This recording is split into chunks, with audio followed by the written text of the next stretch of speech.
भारत पर फिर से 50% टैरिफ हटाएंगे डोनाल्ड ट्रंप। नमस्कार, आप देख रहे हैं न्यूज 18 का डिजिटल प्लेटफॉर्म। मैं हूं आपके साथ श्रुति श्रीवास्तव। भारत पर लगे टैरिफ को लेकर लगातार टेंशन बरकरार है कि आखिरकार डोनाल्ड ट्रंप कब टैरिफ हटाएंगे। खबर मिल रही है कि भारत पर से 50% टैरिफ हटाएंगे डोनाल्ड ट्रंप और अमेरिका में इस तरह से दबाव बन रहा है। अमेरिका लगातार भारत पर टैरिफ का चाबूक चला रहा है। अब भारत पर लगाए गए टैरिफ को लेकर अमेरिकी संसद में बगावत छिड़ गई है। राष्ट्रपति डोनाल्ड ट्रंप की ओर से राष्ट्रीय आपातकाल का हवाला देकर भारतीय प्रोडक्ट्स पर लगाए गए 50% तक के शुल्क अब अमेरिकी संसद के निशाने पर आ गए हैं। अमेरिकी हाउस ऑफ रिप्रेजेंटेटिव्स के 3 डेमोक्रेट सांसदों ने भारतीय आयात पर भारी शुल्क लगाने के ट्रंप के फैसले को रोकने की पहल की है। टैरिफ लगाने के फैसले को रोकने के लिए 3 डेमोक्रेट सांसदों ने प्रस्ताव पेश किया है।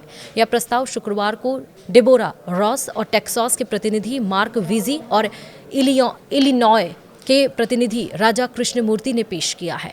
इस प्रस्ताव का मकसद उस राष्ट्रीय आपातकालीन आदेश को खत्म करना है जिसके तहत भारत से आने वाले कई प्रोडक्ट्स पर पहले 25% और फिर अतिरिक्त 25% सेकेंडरी ड्यूटी लगाकर कुल टैरिफ 50% तक पहुंचा दिया गया था।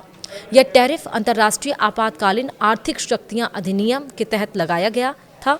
प्रस्ताव का मकसद अब इसको खत्म करना है। इस प्रस्ताव के चलते अब सांसद राष्ट्रपति ट्रंप पर दबाव बना रहे हैं। भारतीय प्रोडक्ट्स पर भी टैरिफ लगा है। ट्रंप के आदेश के तहत भारतीय प्रोडक्ट्स पर 1 अगस्त से 25% टैरिफ लगाया गया है।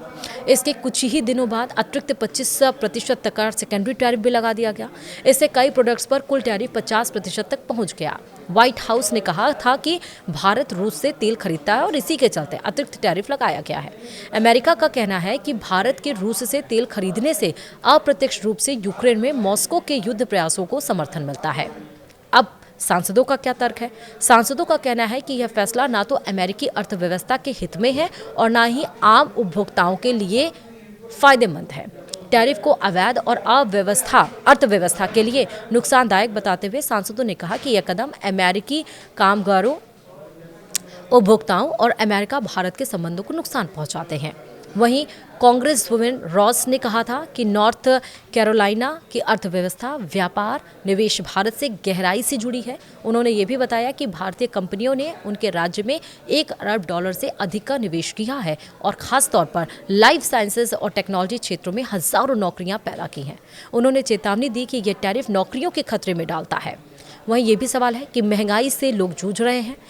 कांग्रेस मैन वीजी ने भी आलोचना करते हुए कहा कि भारत अमेरिका का एक अहम सांस्कृतिक, आर्थिक और रणनीतिक साझेदार है। उन्होंने कहा कि यह अवैध टैरिफ नॉर्थ टेक्सास के आम लोगों पर टैक्स की तरह है, जो पहले से ही हर स्तर पर महंगाई से जूझ रहे हैं। वहीं भारतीय अमेरिकी सांसद राजा कृष्णमूर्ति ने टैरिफ रणनीति को लेकर कहा, अमेरिका हितों या सुरक्षा को आगे बढ़ाने के बजाय इससे सप्लाई चेन बाधित होती है, अमेरिकी मजदूरों को नुकसान होता है। इससे पहले अक्टूबर में रॉस, वीजी और कृष्णमूर्ति ने कांग्रेसमैन रो खन्ना और 19 अन्य सांसदों के साथ मिलकर ट्रंप से उनकी टैरिफ नीतियों को वापस लेने और नई दिल्ली के साथ रिश्ते सुधारने की अपील की थी। अगर यह प्रस्ताव पारित हो जाता है तो 6 अगस्त 2025 को घोषित राष्ट्रीय आपातकाल को औपचारिक रूप से समाप्त कर दिया जाएगा। भारतीय आयात पर लगाए गए अतिरिक्त शुल्क भी वापस ले लिए जाएंगे। तब उम्मीद ये जताई जा रही है जब नेता के ऊपर उनके खुद के लोग दबाव बनाने लगे तब ये माना जा सकता है कि टैरिफ हटाया जा सकता है। लेकिन अब आखिरी फैसला डोनाल्ड ट्रंप का है। देखना होगा कि वो क्या फैसला लेते हैं। वीडियो में इतना ही। नमस्कार।